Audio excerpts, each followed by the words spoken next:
I'd like to begin my remarks today in a good way by acknowledging that I'm joining you from the traditional, ancestral and unceded territories of the Musqueam here at the place called UBC. Thank you very much to the Community Legal Education Association, to CLEA, and to the Manitoba Bar Association Child and Youth Division for inviting me to speak to you today on a topic that emerges directly from the work I did as Director of Research and Policy for the Mass Casualty Commission. What are the relationships between mass casualty incidents such as the mass casualty of April 18 and 19, 2020, and gender-based and intimate partner violence and other forms of family violence? To give you a sense of my discussion today, we'll begin, and Laurie, thank you for asking us to pause at the outset of the conversation to think a little bit about the mass casualty of April 18 and 19, the morning of April 19, 2020. I'll also touch on the antecedents to that incident. The bulk of my talk today, my prepared remarks today, really focus on how you might navigate the 3,000-page final report that the Mass Casualty Commission prepared. In particular, the places where you might usefully find access to the research, the recommendations, the findings that the Commission made with respect to the relationships between gender-based and intimate partner violence and mass casualties, and how understanding that relationship may help us approach the prevention of mass casualties, but more generally the prevention and early intervention in gender-based and intimate partner violence somewhat differently than we do today. Towards the end of my talk, I'm also going to point to some other useful resources that I thought might be helpful to this audience, including the jury recommendations in the Renfrew inquiry, a report prepared by Leaf National in October 2024, the Stanton Review, which was published in July 2025 here in BC, as well as other resources that are available on the Mass Casualty Commission's website. So to turn first to the mass casualty of April 2020 and its antecedents, I'd like to begin, as we began every day in the Commission, by acknowledging and remembering those whose lives were taken in the mass casualty. As many of you may recall, a single perpetrator over the course of 13 and a half hours, the evening of April 18 and the morning of April 19, 2020, killed 22 individuals, one of whom was expecting a child, and caused inestimable harm to many others. He physically injured 3, but he caused tremendous psychological trauma to small communities across Nova Scotia. This map of Nova Scotia provides some sense of the distance that the perpetrator travelled over the course of his rampage. The quote on the left-hand side of this slide from Darcy Dobson. Darcy is the daughter of Heather O'Brien, one of the victims of the Sunday morning, who was killed in Debert. Many of you will know that the mass casualty began in Portapique, where in the course of a very short period of time, around an hour, the perpetrator killed 13 people and burned down 5 buildings and structures before escaping a police cordon in his disguise as an RCMP police officer.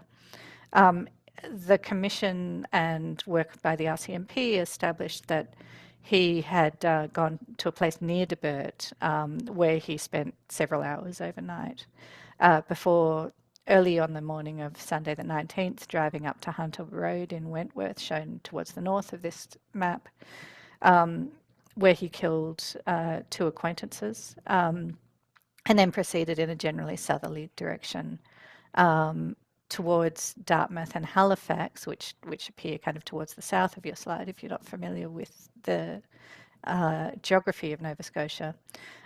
He was intercepted by RCMP and killed at Enfield, which is shown towards the middle of your slide. That's very close to Halifax Airport for those of you who've been there.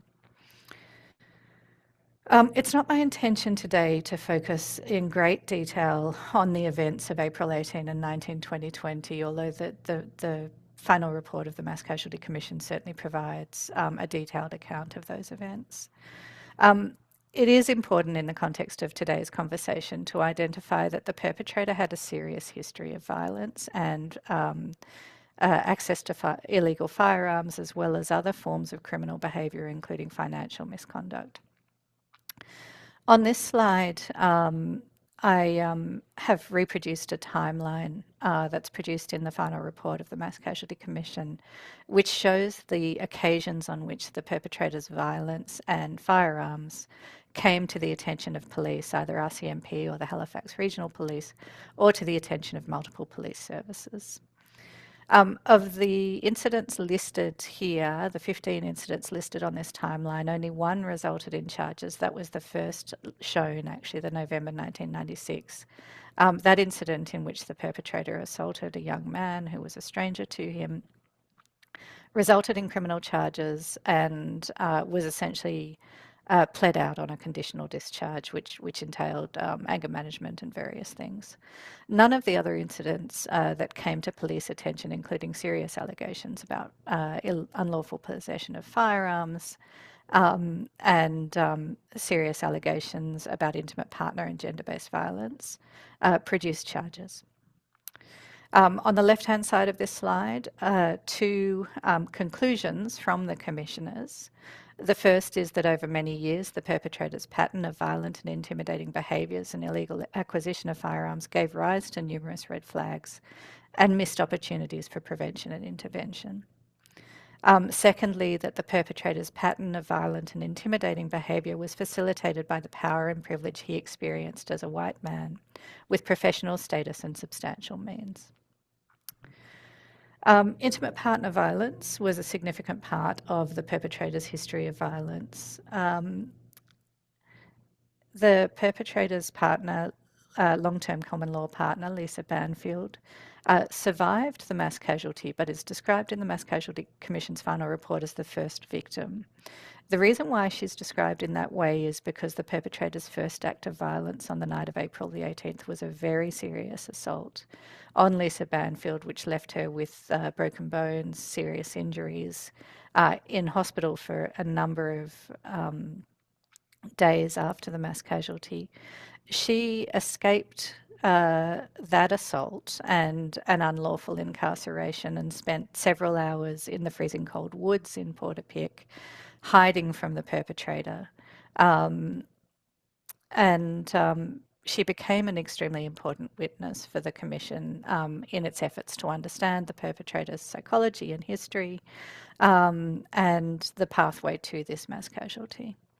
On the left-hand side here, I have a quote from Lisa's sister Janice, and this will resonate with those of you who work with intimate partner and gender-based violence. It reflects that at a certain point in the long history of violence within the relationship between Lisa Banfield and the perpetrator, Lisa stopped talking to her family about what she was experiencing because she knew it would just make things more difficult. In particular, the perpetrator frequently threatened Lisa Banfield that if she left the perpetrator, he would come after her family. And it is certainly a plausible theory that the perpetrator's pathway on April the 19th, which was clearly headed in the direction of Dartmouth and Halifax, was towards her family with the intention of causing them harm. On the right-hand side, this is a headline from the Halifax Examiner, which did excellent reporting throughout the course of the Commission's work, referring specifically to the RCMP's decision to charge Lisa Banfield as an accessory to the unlawful possession of ammunition in the wake of the mass casualty. The RCMP's decision to charge Ms. Banfield presented challenges to the Mass Casualty Commission's work because it meant that she was unable to cooperate with us, and we were unable to take any step that might interfere with those charges until the Crown Prosecutor accepted a plea of guilty and referred those charges to a restorative justice proceeding. At the time at which that happened, Lisa Banfield, literally the same day, presented herself to the Commission officers and thereafter gave a number of interviews and ultimately testified before the Commission about her experience and her insights. The second thing that I want to acknowledge and honour is that there was a deeper history and a wider history of the perpetrator committing gender-based violence, specifically towards marginalised women in the Nova Scotia, in both the Dartmouth-Halifax area and also in Portapique. One of the very important sources of evidence about the perpetrator's history in this regard was provided by the Avalon Sexual Assault Centre and Women's Legal Education and Action Fund in this report, which became an exhibit in the Commission's proceedings. So these two organisations worked with women who didn't have sufficient trust in the Commission's proceedings or in judicial legal proceedings generally to come forward directly in order to learn more about the perpetrator's violence in the community, in particular his violence towards African Nova Scotian and Indigenous people, none of which had been reported to police, but which had been widespread. So, given the scale of the 3,000-page report, I felt it was possibly helpful for me in this conversation to provide you with some sense of how best to navigate a report of this scale. The final report constitutes 7 volumes plus an executive summary, in addition to a set of appendices which include examples of the Commission's procedural documents, documents produced by the research and policy team, including environmental scans of past commissions of inquiries, expert reports, community consultation reports, and a list of exhibits that were filed before the Commission. All of this material and more is available on the Commission's website, and Laurie, I'm hoping that we can share a copy of my slides with participants after the talk so that they can have access to the URLs I provide. This is a big document, so I'll make sure that I compress it so that people can receive it by email. So the 7 volumes is structured broadly in the following way. There's an executive summary, and we'll spend a bit of time with the executive summary today. Before the first volume introduces both the geographic, social, and institutional context of the Mass Casualty Commission's work and the purpose for which the Commission was inaugurated. The second volume performs the very important work of providing the community most affected and others with an authoritative account of what happened on April 18 and 19, 2020. I was reflecting this morning as I was preparing for the seminar on the fact that this Commission of Inquiry came to be because Nova Scotians marched for it in the middle of a pandemic. If you know anything about Nova Scotians, they don't tend to march in the streets. They're not like those of us out here at BC who'll protest in, drop of a hat. And so the decision of Nova Scotians to march for a public inquiry into what had taken place reflected a deep frustration and alienation from authoritative institutions in the context of the pandemic because of the lack of good information that was shared about what had happened in the wake of the mass casualty. So our first task as a commission was to provide the community with an account of what had happened, and that included providing families with an account of what had happened to their loved ones in circumstances where very little information had been shared. I was also, though, reflecting this morning on a fact that the Commission was very aware of as we proceeded with our work, that the deaths of women in the context of femicides, family homicides, quotidian everyday experiences of gender-based and intimate partner violence don't prompt the same public reaction and the same public demand for answers.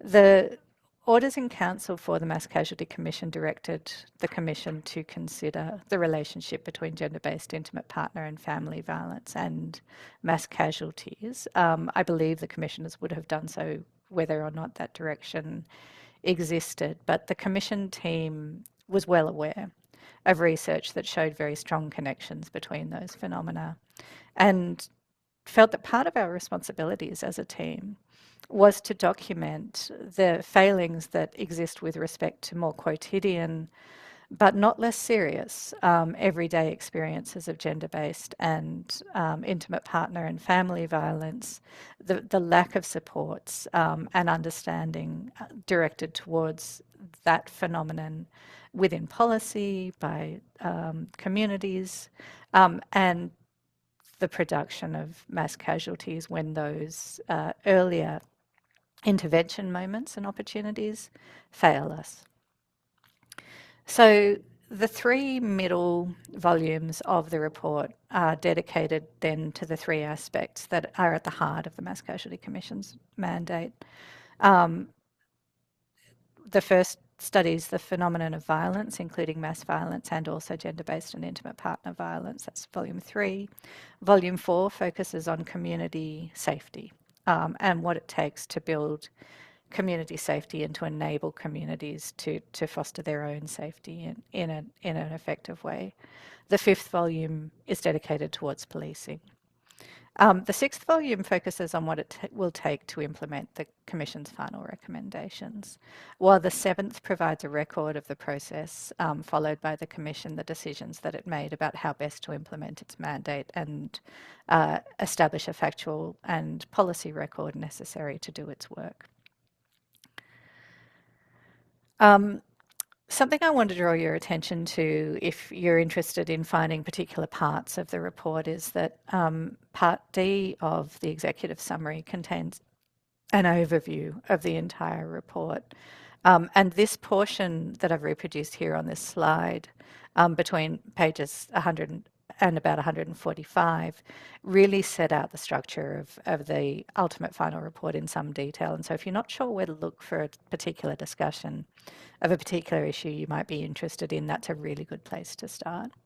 The executive summary, of course, also contains a comprehensive list of the main findings, the lessons learned, and the recommendations made by the Commission. So here is an example of the kind of information contained in the executive summary. Volume 3, the violence volume, builds on the findings we make in Volume 2 about the perpetrator's pattern of violent and intimidating behaviours and illegal acquisition of firearms. The Commission concludes that over many years this pattern gave rise to red flags and missed opportunities. And then it sets out part by part how Volume 3 works through those issues.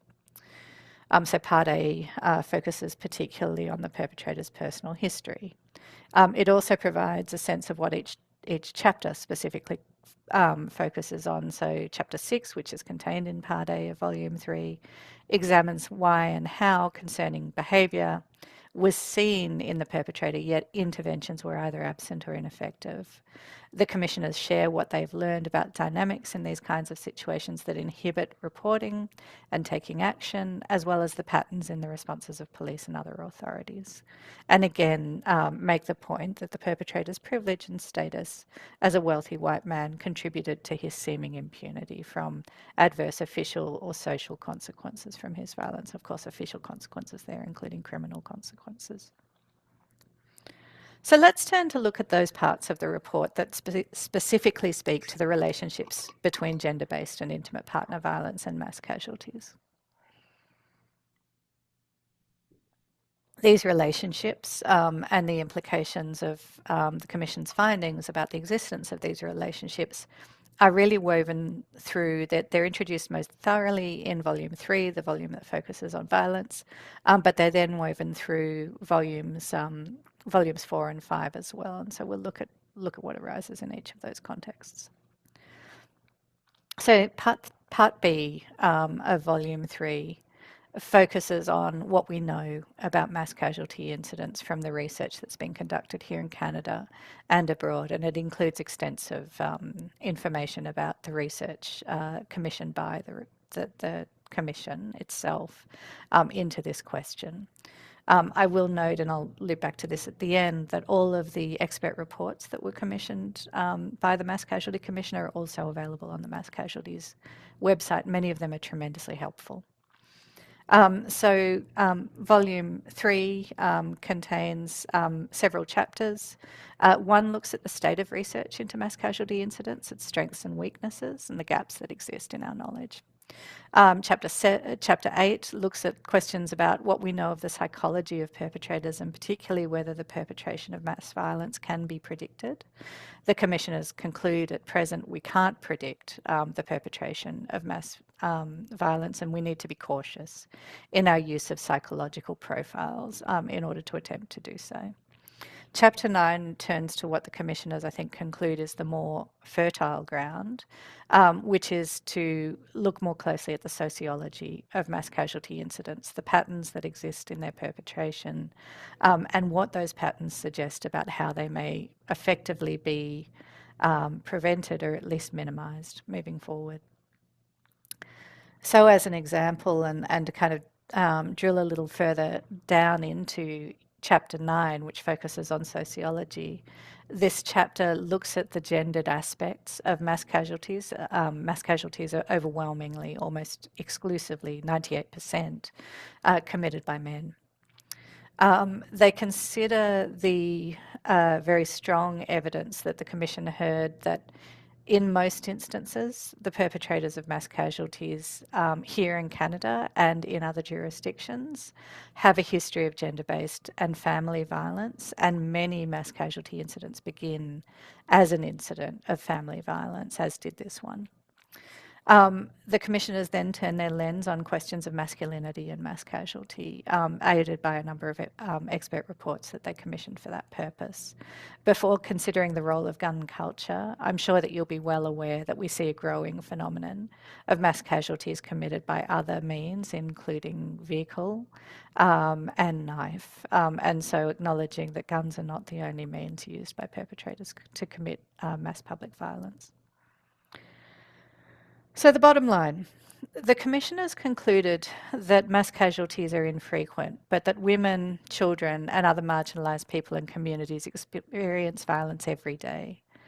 They suggest that our perceptions of where the real danger lies are misconceived, and that we ignore the hard truth of the everydayness of violence between intimate partners and within families, and how this violence also spills out to affect other people.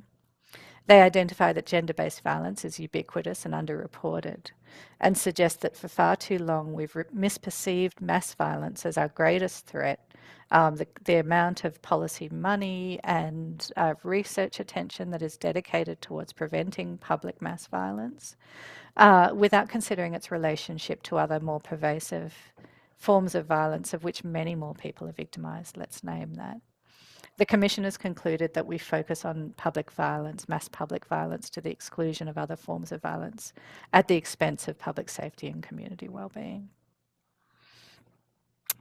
The commissioners pointed to the fact that the evidence that they had assembled shows clearly that those who perpetrate mass casualties often have an unaddressed history of family violence, of intimate partner violence, or of gender-based violence, that many mass casualties begin with an act of family violence, as this one did.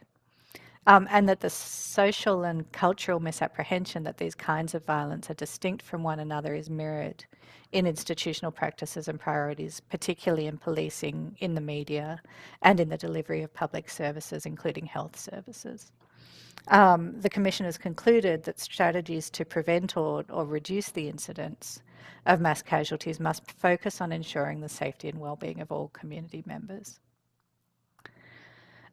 So part C turns to the question of how then to prevent violence, and specifically how to minimise the incidence of gender-based intimate partner and family violence.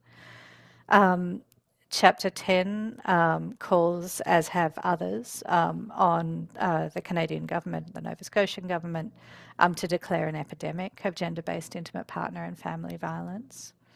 Chapter 11 has, I think, the deliberately provocative title of Keeping Women Unsafe. It focuses on the policies and the practices that continue to, that mean that the lack of safety and the violence against women continues to persist in communities with ineffective interventions, ineffective prevention, and ineffective at preventing violence from escalating and from continuing.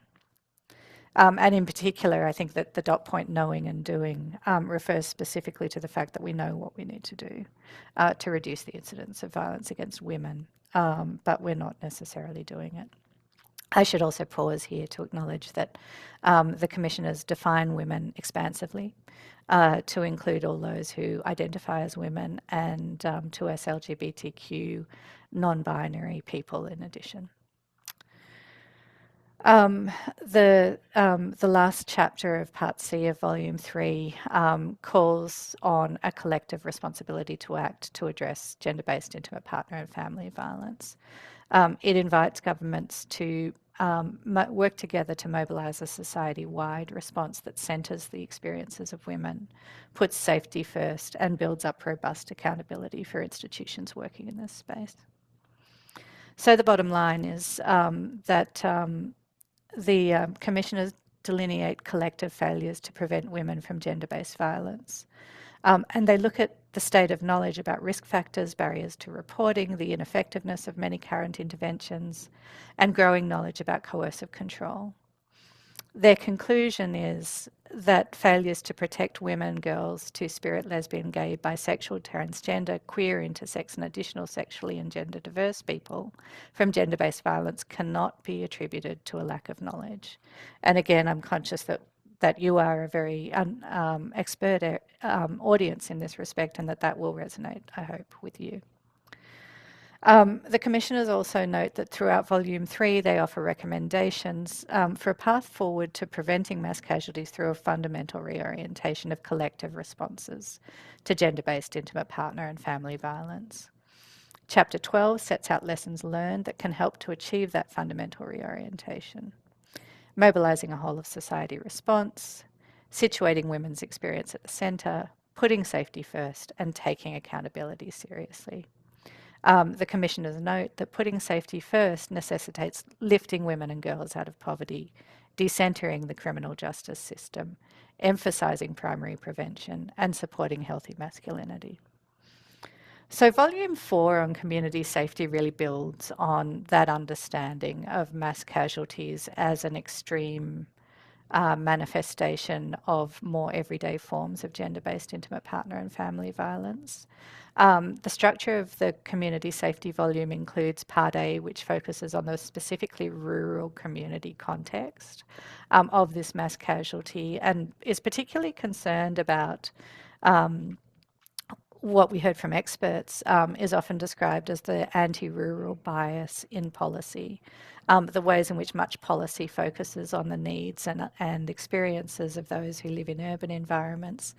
Many services are most accessible to those who live in urban environments, and the failure to consider the distinctive needs and imperatives of rural communities in conversations about community safety and well-being. Part C looks at what it would look like to move to a model of community engaged safety and well-being, how best to facilitate community engagement, and particularly how to rethink roles and responsibilities in a model, and let's be clear, that the commissioners call for, which essentially establishes an ecosystem of community safety that doesn't put the criminal legal system and policing at the centre of responses to gender-based violence and intimate partner violence, that continues to hold an important role for those institutions, but also focuses on building up and providing stable funding and careful support to community-based support workers and other experts who are doing important work to ensure community safety and prevent violence. Part D of Volume 4 focuses on applying the lessons learned from this model of community safety to a number of contexts. The two I've produced here are access to firearms and community safety and cultivating healthy masculinities. There's also a chapter in this part on access to police paraphernalia, given the police impersonation aspects of this particular incident. So the commissioners ask a provocative question, but an important one. What will change in our society if we begin from the starting point that we are all responsible for keeping each other safe? And really, Volume 4 provides an extended answer to that question. So the Commissioners say in Volume 4, we focus on the role of communities and their members in responding to critical incidents and in contributing to community safety and well-being. Community members, they say, are affected by critical incident response and by systems for ensuring everyday safety, but they also have an active role in responding and in contributing to community safety and well-being in an ongoing basis. The structure of the report, as the Commissioners explain here in this extract from the Executive Summary, recognises the need to rebalance the relationship between communities and police in ensuring public safety. The Commissioners say very directly, to put it simply, communities come first. So in Chapter 11 of Volume 4, the Commissioners recommend that federal, provincial and territorial governments enact frameworks for community safety and wellbeing and resource them through long-term and sustainable funding, akin to the funding that's given to police. These frameworks should provide the structure, but it's community engagement that should be their animating force. Community members and their organisations across Canada should determine what's required to meet their needs for community safety and wellbeing. The focus should be on creating the right conditions for change, not on coming up with the right program or strategy. That obviously suggests a change in emphasis in policy making and funding. A second aspect of the bottom line, I wanted to kind of really explain what the chapter on healthy masculinities is doing. This discussion builds on the findings and recommendations from Volume 3 with respect to the role of unhealthy conceptions of masculinity in the perpetration of violence, and looks at initiatives that could support cultivating healthier masculinities to contribute to a key cultural shift that's required to end gender-based violence. And that's an important strand, the Commissioners say, in a whole of society response. So Volume 5 focuses on policing, and here again I've reproduced some of the key kind of parts of this volume.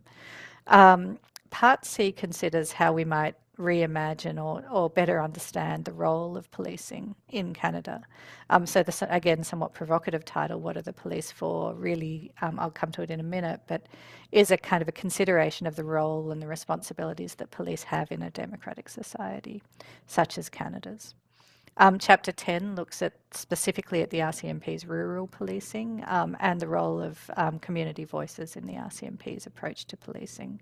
Well, Part D of Volume 5 focuses on the everyday policing practices that are most relevant to police responses to gender-based and intimate partner violence, including police discretion, identifying strategies for improving everyday policing, and looking ultimately at the relationship between everyday policing, equality, and community safety.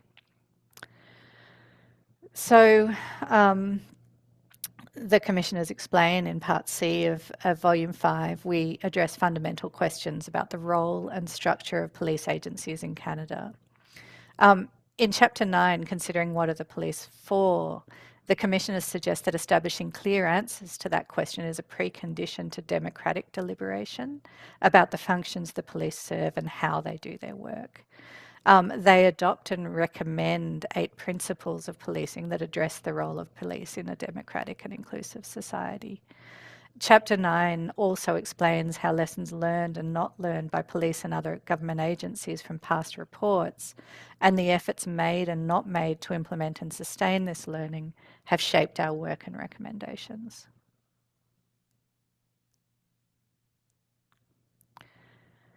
So throughout the report, the Commissioners characterise police agencies as learning institutions. And what they mean by this is that police as institutions should be designed to be capable of recognising and responding to the changing expectations of the communities of which they're part, and capable of learning from their past actions in order to do better in the future.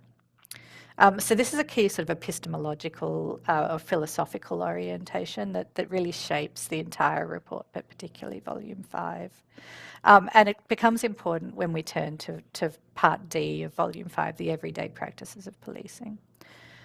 So in Chapter 12, the Commissioners argue that low visibility decision making is a defining feature of police work. Those moments where police are called out, and there may or may not have been a crime committed, and it may or may not be appropriate to charge, and it may or may not be appropriate to connect somebody with community services.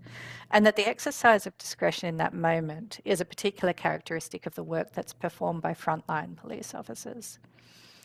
The commissioners characterised this discretion as being best understood as a permission extended by society to individual police officers to use their considered judgment. That it should be circumscribed and limited by legal and constitutional principles, of course, including charter rights and freedoms. But that we need to acknowledge that most exercises of police discretion never come to any form of official attention or review. And yet, at the same time, the decisions that frontline police make in those discretionary moments have a significant impact on what crime and social problems come to broader official attention and how effectively some social problems are countered. They also affect community trust in the police. And so the commissioners conclude that the police's power to shape the official record of what we understand and know about community safety by how frontline officers exercise discretion is not only a theoretical concern. In our process, we heard about police failures to hear and respond effectively to community members who expressed fear of the perpetrator or sought to report his violence. There were also other incidents that were well known to and widely discussed among community members and experts who contributed to our work, and those are documented in Volume 5. So Chapter 14 of Volume 5 builds on the recommendations made in Volumes 3 and 4 to consider the relationship between the everyday practices of policing, equality and securing community safety. The commissioners identify the need to shift police officers' understanding of their role to acknowledge their primacy, the primacy of their responsibility to secure the safety of those who experience violence. The commissioners name the central role played by misogyny within the police failings, documented throughout this report that were not limited to the RCMP but were also present in other Canadian police services who responded at various times to complaints about the perpetrator or more significantly failed to respond. And indeed, the commissioners name that misogyny is not by any means limited to policing and police culture. Nonetheless, that the operation of misogyny within policing is particularly harmful to women's equality and therefore to all of us, and that it can undermine other achievements in law reform and policy. So in the last chapter of Volume 5, the commissioners suggest that countering misogyny, racism, homophobia and other attitudes that undermine universal human dignity must be placed at the centre of everyday policing practices across Canada. Okay, so that's kind of an overview of the Commission's report and findings. I'm now going to turn to other resources that are available to those who are interested in this area. The first really important resource that I want to name and acknowledge with gratitude the contributions of Pam Cross and Luke's Place to this is the Renfrew inquest into the murder of 3 women in Renfrew County in Ontario. The jury in this inquest made 86 recommendations for change on topics that overlap with those of the Mass Casualty Commission. The URL that I've included at the bottom of this slide provides you with a link to the Luke's Place page on this inquest, its findings, as well as expert reports produced by Pam and by others, and I commend it to you. Secondly, I want to name again with gratitude a report prepared by Dr. Amanda Dale after the Commission delivered its report. So this report was delivered in October 2024 and it's titled What It Takes, Establishing a Gender-Based Violence Accountability Mechanism in Canada. It's part of Leaf National's wider accountability project. And again, the URL that I've provided here gives you a link to the report itself and the broader project. I'll also name, again with gratitude, that National Leaf was a participant in the Mass Casualty Commission and in that capacity made important contributions to our work. The next resource that I'd like to mention is the report produced by Dr. Kim Stanton, who was a commissioner in the Mass Casualty Commission, but in this instance as an independent reviewer of the BC legal system's treatment of sexual and intimate partner violence. Her report was delivered in June 2025, and it really takes a very institutional and systemic focus on the barriers to implementation of what we know we need to do in order to better safeguard women's and children's safety. So the report emphasises prevention, it emphasises addressing and overcoming institutional silos, it centres accountability of institutions, and it calls out the kind of false logic or the false economy of focusing institutional resources on responses rather than prevention. Lastly, I do want to mention that I'm very pleased to say that the government has maintained the Mass Casualty Commission's website. And this is great because it is such an important resource. There are so many resources available here, including the environmental scan and international scan produced by my team of 71 Canadian reports and 8 international reports. That includes everything from the National Missing Women, Indigenous Women, to reports on other mass casualty incidents, which really collects together the recommendations that have been made by commissions of inquiry over 50 years in this space. 23 expert reports commissioned by the inquiry. The expert testimony given by 6 expert witnesses, roundtables and consultative conferences. I think there were upwards of 20 of those conducted with more than 100 experts. There are transcripts and webinars captured on the website. Public submissions received on research policy and recommendations, community consultation and surveys, and facilitated consultations with differentially affected communities, including African, Nova Scotian, and Indigenous women and incarcerated women. So all those resources and more are available on the Commission's website. Okay, at this point I'm going to pause my remarks and say thank you to you for bearing with me on a difficult kind of topic and ploughing through, I fear, at great pace, a great deal of material. I also want to acknowledge with gratitude the contributions of the Commission's research and policy team and legal counsel, and of the participants in the Commission to building an evidentiary record that I regard as being, if nothing else, a tremendous resource for those of you who are continuing this work in your own contexts.